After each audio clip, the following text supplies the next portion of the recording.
بسم اللہ الرحمن الرحیم۔ امام بخاری ریسرچ اکیڈمی سے شائع ہونے والے ہفت روزہ میگزین الجمعہ 18 رمضان المبارک 1445 ہجری مطابق 29 مارچ 2024 کے مضامین کی ریکارڈنگ پیش خدمت ہے۔ ماہ رمضان صلہ رحمی اور خدمت خلق کا بہترین موسم۔ مولانا محمد خالد ضیاء صدیقی ندوی۔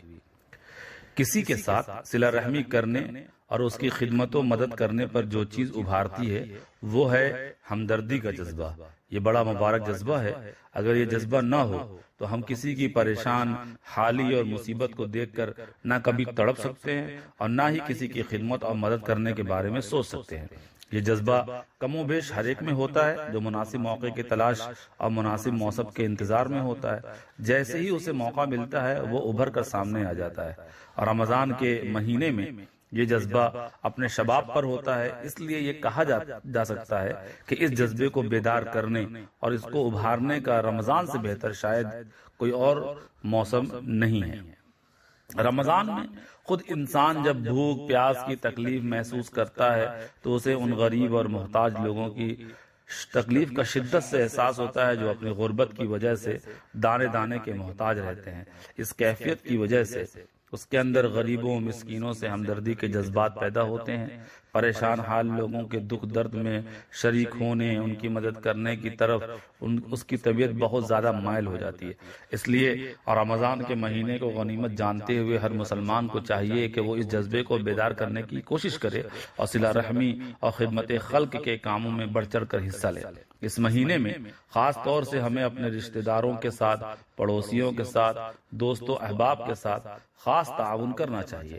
ہمیں ان کی مدد کرنی چاہیے، ان کے گھر جانا چاہیے، ان کو افطار اور سحری پر بلانا چاہیے یا ان کے ہاں افطار بھیجنا چاہیے۔ اگر کسی رشتہ دار سے تعلقات اچھے نہ ہوں تو شکوے شکایت بھلا کر تعلقات ٹھیک کر لینا چاہیے۔ اسی طرح خدمت خلق کے کام میں بڑھ چڑھ کر حصہ لینا چاہیے۔ اس کی بہت سی شکلیں ہو سکتی ہیں کہ ہم کسی مقروض کے قرض کی ادائیگی کا انتظام کر دیں، کسی بچے کی تعلیمی فیس ادا کر دیں، کسی بیوہ کے لیے راشن پانی کا انتظام کر دیں، یتیم بچوں کی کفالت کی ذمہ داری لے لیں، بیماروں کے علاج و معالجے اور ان کی دوا اور بنیادی ضرورتوں کا انتظام کر دیں۔ خدمت خلق کے بہت سے کام ایسے ہیں جن میں پیسوں کی بھی ضرورت نہیں پڑتی، جیسے ہم راستے چلتے کسی ضرورت مند کو اپنی سواری پر سوار کر لیں، یا سفر کے دوران دوسروں کا سامان اٹھا دیں، سفر کے دوران بڑے بوڑھوں کی راحت کا خیال رکھیں، گرمی کا موسم ہو تو راستوں اور اسٹیشنوں پر ٹھنڈے پانی کا انتظام کر دیں، اگر ہم عالم یا ٹیچر ہیں تو کسی کو مفت تعلیم دے دیں، ڈاکٹر ہیں تو غریبوں کا مفت علاج کر دیں، وکیل ہیں تو مناسب مشورہ دے دیں، وغیرہ وغیرہ۔ اور رمضان کے مہینے میں اللہ کی توفیق سے ہم صلہ رحمی بھی کرتے ہیں، خدمت خلق کے کام بھی کرتے ہیں، لیکن ہمیں اصل کوشش اس بات کی کرنی چاہیے کہ رمضان کی تربیت سے فائدہ اٹھاتے ہوئے سال کے بقیہ دنوں میں بھی نیکی کا یہ جذبہ باقی اور یہ سلسلہ جاری رہے، کیونکہ رمضان کی تربیت کا اصل مقصد یہی ہے کہ ہمارے اندر نیکی کا جذبہ وقتی اور موسمی نہ رہے بلکہ یہ ہمیشہ اور ہر موسم میں باقی رہے۔ دوسرا مضمون ہے اعتکاف اور شب قدر، فضائل و مسائل، مولانا محمد فرید حبیب ندوی۔ اور رمضان المبارک کی ایک اہم عبادت اعتکاف ہے۔ قرآن و حدیث سے اس کی اہمیت معلوم ہوتی ہے۔ سورہ بقرہ کی آیت 125 میں اللہ پاک ارشاد فرماتے ہیں کہ ہم نے ابراہیم و اسماعیل علیہ السلام کو حکم دیا کہ تم دونوں میرے گھر کو ان لوگوں کے لیے پاک کرو جو طواف کریں اور اعتکاف میں بیٹھیں اور رکوع اور سجدہ کریں۔ اللہ کے رسول صلی اللہ علیہ وسلم اور آپ کے صحابہ رضوان اللہ علیہ مجمعین رمضان کے آخر 10 دنوں میں اعتکاف کیا کرتے تھے۔ نبی کریم صلی اللہ علیہ وسلم اعتکاف کو اتنی اہمیت دیتے تھے کہ اگر کبھی کسی وجہ سے یہ چھوٹ جاتا تو عید کے مہینے میں اسے پورا فرماتے تھے۔ افسوس ہے کہ اس زمانے میں لوگوں نے یہ سنت تقریباً چھوڑ دی ہے۔ ضرورت ہے کہ سنت کی اہمیت کو سمجھا جائے اور اس پر عمل کیا جائے۔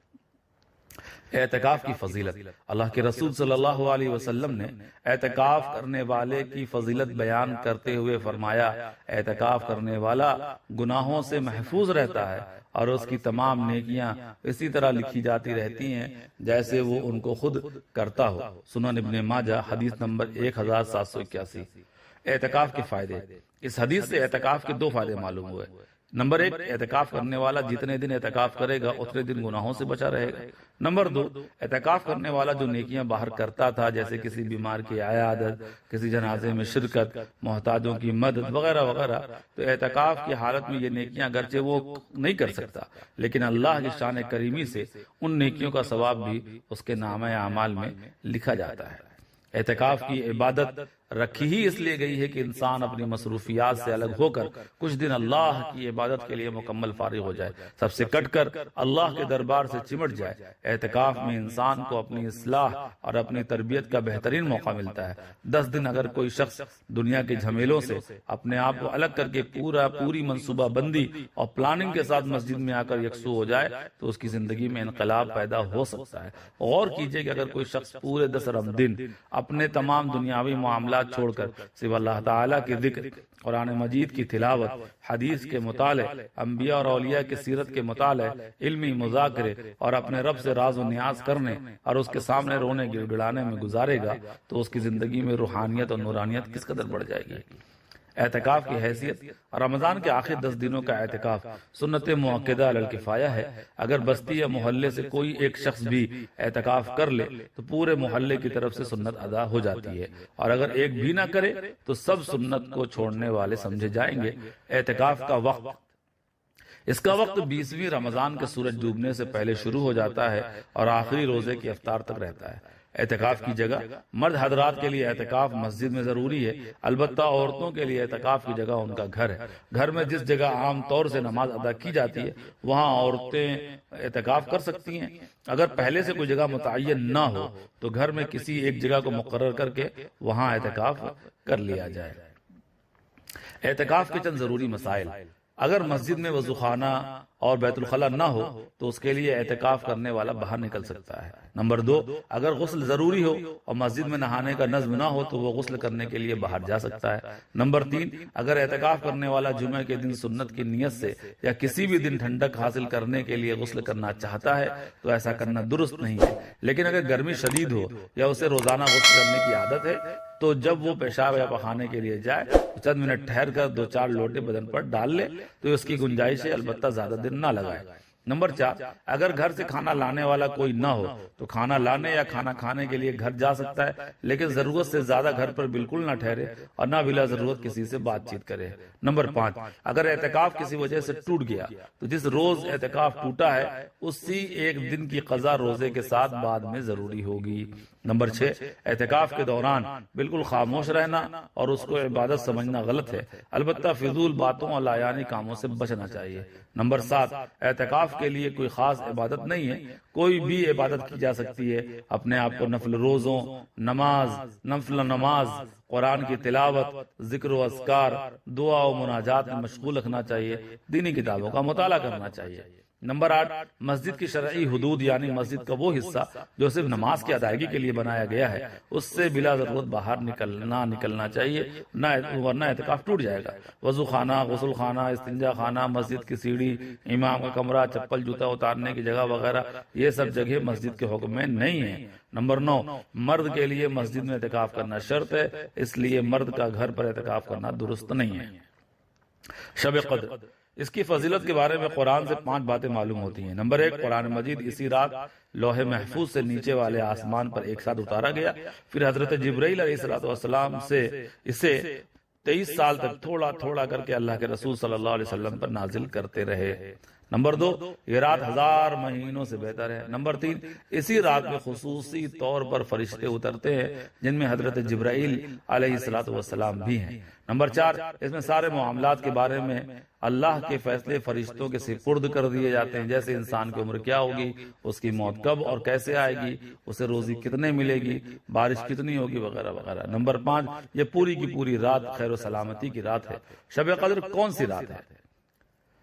قرآن سے اتنا تو معلوم ہوتا ہے کہ شب قدر رمضان میں آتی ہے، لیکن رمضان کی کس تاریخ میں ہوتی ہے اس بارے میں قرآن نے کچھ نہیں کہا ہے۔ البتہ بخاری میں حضرت عائشہ رضی اللہ تعالی عنہا روایت کرتی ہیں کہ اللہ کے رسول صلی اللہ علیہ وسلم نے فرمایا کہ شب قدر کو رمضان کے آخری 10 دنوں کی طاق راتوں میں تلاش کرو، بخاری 2017۔ اس لیے قرآن رمضان کے 21ویں 23ویں 25ویں 27ویں اور 29ویں راتوں میں سے تلاش کرنا چاہیے، خاص طور پر 27ویں رات میں۔ حدیث سے معلوم ہوتا ہے کہ شب قدر کو رمضان کی 27ویں رات میں تلاش کرنا چاہیے۔ مسند احمد 4808۔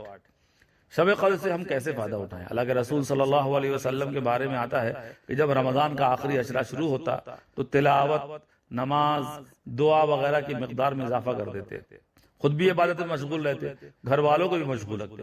حضرت عائشہ فرماتی ہیں رضی اللہ تعالی عنہ کہ جب رمضان المبارک کا آخری عشرہ آتا تو نبی کریم صلی اللہ علیہ وسلم عبادت کے لیے کمر کس لیتے، خود بھی جاگتے، گھر والوں کو بھی جگاتے۔ بخاری 9141۔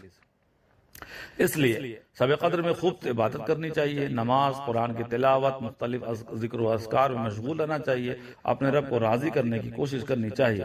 رسول اکرم صلی اللہ علیہ وسلم نے ایک حدیث میں فرمایا، جو شخص ایمان اور اخلاص کے ساتھ شب قدر میں عبادت کرے گا اس کے اگلے پچھلے گناہ معاف کر دیے جائیں گے۔ بخاری 1901۔